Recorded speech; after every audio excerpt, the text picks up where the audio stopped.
Assalamualaikum warahmatullahi wabarakatuh. Selamat pagi, selamat siang, selamat sore anak-anak. Pada kesempatan ini saya akan menjelaskan proses pembelahan meiosis yang ini agak lebih rumit daripada pembelahan mitosis. Meiosis itu bertujuan untuk membentuk gamet sehingga tempatnya itu di kelenjar kelamin atau gonad. Kalau pada pria itu di testis untuk membentuk sperma, kalau pada wanita itu di ovarium untuk membentuk sel telur. Tujuannya selain untuk membentuk gamet, meiosis itu juga untuk mengurangi jumlah kromosom sehingga tinggal separuhnya, sehingga namanya juga disebut reduksi. Kenapa harus berkurang? Ini untuk mempertahankan supaya jumlah kromosom keturunan itu selalu sama, yaitu selalu 2N. Meiosis itu terbagi menjadi dua tahap, yaitu meiosis 1 dan meiosis yang kedua. Masing-masing masih dibagi lagi menjadi fase-fase seperti pada mitosis. Sehingga total ada 8 fase, yaitu profase 1, metafase 1, anafase 1, telofase 1, profase 2, metafase 2, anafase 2, dan telofase 2. Oke, kita akan mulai untuk meiosis yang pertama. Ini adalah interfase ketika saya tidak membelah. Profase 1 itu masih dibagi lagi menjadi 5 subfase yang dikenal dengan suatu singkatan Lesipadidia. Leptonema, Zygonema, Pachynemma, Diplonema, dan Diakinesis. Leptonema itu adalah kromatin memendek dan menebal jadi kromosom. Ini jadi di sini ada 6 kromatin menjadi tebal, namanya kromosom itu leptonema. Zygonema, kromosom homolog saling berpasangan. Jadi yang saya gambarkan yang hitam panjang itu homolognya hitam panjang ini, saling berpasangan ini. Nah, proses berpasangannya itu namanya sinapsis. Karena ini terdiri dua kromosom masing-masing berkas, maka namanya bivalen. Jadi, zygonema adalah kromosom homolog saling berpasangan, jadi intinya masih ada. Pachynemma, pasangan kromosom homolog saling mengganda, sehingga semula 2 menjadi 4. Sehingga di berkas itu ada 4 lengan, sehingga di sini juga dikenal dengan nama tetrat. Ini juga tetrat, ada 3 tetrat ini. Diplonema, pasangan kromosom homolog telah mengganda itu memendek sehingga seringkali ada bagian lengan yang saling bersinggungan. Tempat singgungannya ini namanya kiasma itu kalau satu, kalau banyak, kiasma itu kalau banyak, kalau satu namanya kiasmata. Akibat lengan yang saling bersentuhan ini, maka ada pertukaran lengan antar pasang kromosom homolog. Sehingga terjadilah apa yang disebut sebagai pindah silang atau crossing over. Sebagian lengan ikut ke lengan yang bukan pasangannya karena saling bertempelan pada kiasma tadi. Diakinesis itu tetrat masih ada, posisinya masih acak, dan membran inti serta anak inti sudah mulai hilang. Terbentuklah benang-benang spindel yang memancar dari kutub-kutub yang diatur oleh sentriul. Ini profase 1. Metafase 1, pasangan tetrat ada di tengah-tengah ekuator. Di sini ada 2 baris atas dan baris bawah, metafase 1 itu. Anafase 1, pasangan kromosom saling menjauhi ekuator menuju ke kutub. Akhir telofase 1 pada akhir anafase 1 untuk telofase 1 di mana sel membelah jadi 2 sel anak yang sudah haploid N. Ini semua adalah pada meiosis yang pertama. Kemudian meiosis yang kedua juga dimulai dari profase 2 sampai pada telofase 2. Keseluruhan proses meiosis 2 itu sama seperti pada mitosis. Sehingga meiosis 2 itu sama disebut juga sebagai mitosis. Misalnya untuk profase 2 itu membran inti hilang, kemudian terbentuk serat gendong pembelahan, kromatin menjadi kromosom menjadi kromatid, dan sebagainya. Sama seperti pada profase mitosis.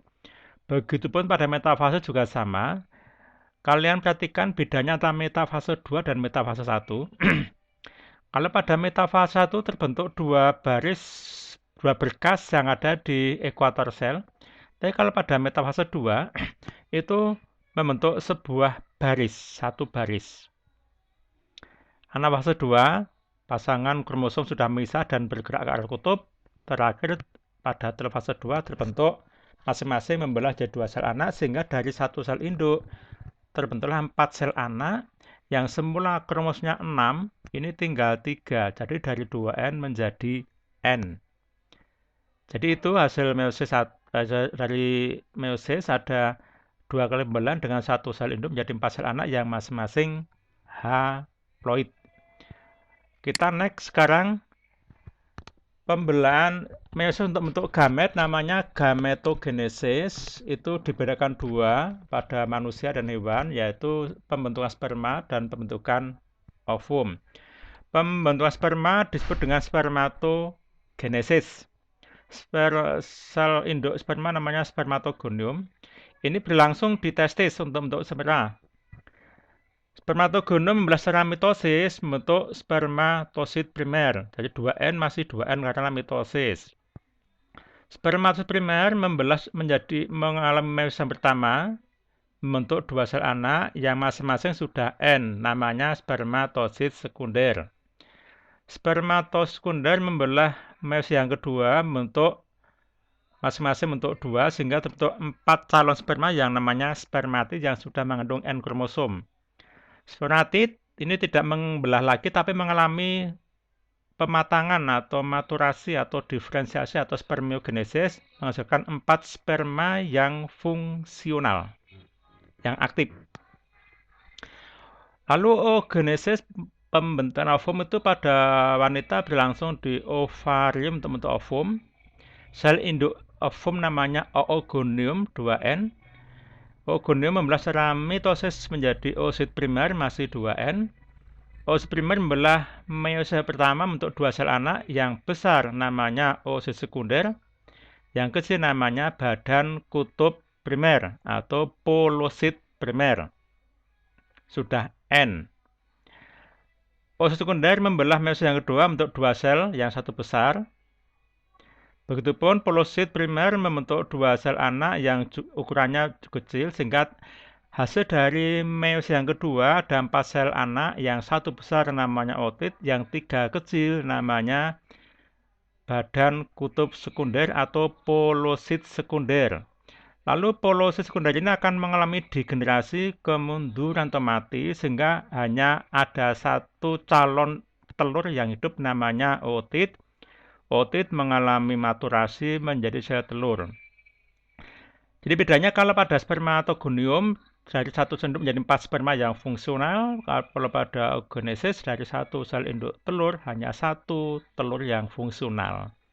Itulah sebabnya kenapa pada perempuan setiap kali menstruasi 1 bulan sekali hanya satu telur yang keluar. Sementara pada manusia itu ketika mengalami ejakulasi ada jutaan sperma yang keluar. Itu untuk pembentukan gamet pada manusia. Sekarang kita next. Pembentukan gamet pada tumbuhan dibedakan dua. Pembentukan gamet jantan namanya mikrosporogenesis. Ini berlangsung di kepala sari untuk membentuk serbuk sari. Sel induknya namanya mikrosporosit 2N, mengalami 2 kali meiosis menjadi 4 mikrospora yang masing-masing haploid. Karena 4, maka namanya tetra ini masih menjadi satu sel tapi ada 4 inti. Lalu mikrospora mengalami karyokinesis, yaitu pembelahan inti tanpa diikuti dengan pembelahan plasma. Jadi satu sel tapi ada 4 inti. Hasilnya ada 4 inti ini. Dalam satu inti berkasnya ada 2 inti. Yang depan namanya inti saluran serbuk sari atau nanti menjadi inti vegetatif. Satu yang di belakang namanya inti generatif. Lalu sekali lagi yang belakang membelah menjadi 2, sehingga dalam satu set ini ada 3 inti.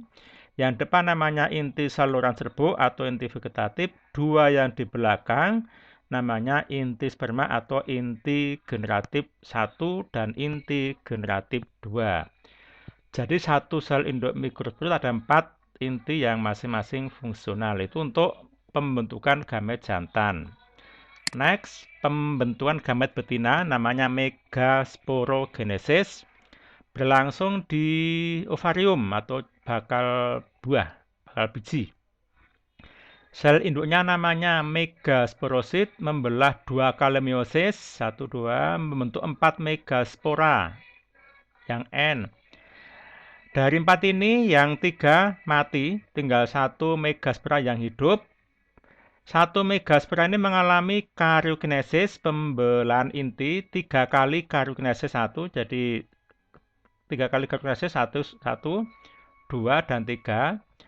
Dari 1 menjadi 2, 2 menjadi 4, sehingga terbentuklah 4 inti karyokinesis ini. Lalu karyos yang ketiga dari 4 membelah lagi menjadi 8 inti. Sehingga di dalam kandung lembaga ada 8 inti. Sisi yang nanti dimasuki inti sperma itu namanya mikropil. Sisi yang berseberangan namanya kalasa. 3 inti yang ada di kalasa itu namanya antipoda. Terus 2 inti menyatu berada di tengah-tengah sel namanya inti kandung lembaga sekunder. 3 inti yang di mikropil yang tengah namanya inti sel telur. 2 pendampingnya namanya sinergit. Dalam kondisi inilah siap diadakan pembuahan. Sekarang pembuahan ganda. Ini tadi gambaran dari pembuluh serbuk sari, bulu serbuk sari. Tadi kan ada 3 inti. Saya ulangi lagi yang ini, ya ini ada 3 inti. Yang tengah inti vegetatif, yang 2 itu inti generatif 1 dan inti generatif 2. Sekarang dibeda ke sini. Yang depan ini inti vegetatif, yang 2 belakang inti generatif 1 dan inti generatif 2. Ketiganya menuju ke bulu serbuk dan menuju ke bakal buah atau kandung lembaga. Di dalam kandung lembaga, sama dengan tadi ini ada 8 inti, 2 inti yang di tengah itu menyatu, jadinya ini. Ini inti yang tadi di tengah menyatu, namanya inti kandung lembaga sekunder. Sisi yang nanti dimasuki oleh bulu serbuk sari namanya mikropil. Nah, 3 inti yang di mikropil, yang tengah namanya sel telur, ovum. 2 pendampingnya namanya sinergit. Sisi yang berseberangan ini namanya kalasa. 3 inti di kalasa tadi namanya antipoda. Kemudian pada tumbuhan berbiji tertutup angiospermia ada 2 kali pembuahan, maka namanya pembuahan ganda. Ketika inti vegetatif sampai di kandung lembaga, dia akan mati hanya sebagai penunjuk jalan. Inti generatif 1 akan membuahi sel telur ini, membentuk lembaga, itu calon individu baru. Kemudian inti generatif 2 membuahi inti kandung lembaga sekunder, membentuk endosperm atau cadangan makanan bagi embrio. Ini proses keseluruhan dari pembelahan meiosis, baik mengenai pembelahan meiosis, kemudian gametogenesis pada manusia dan gametogenesis pada tumbuhan. Untuk perbedaan mitosis dan meiosis sudah ada di PPT, nanti silakan dipelajari. Oke, sekian dulu, terima kasih.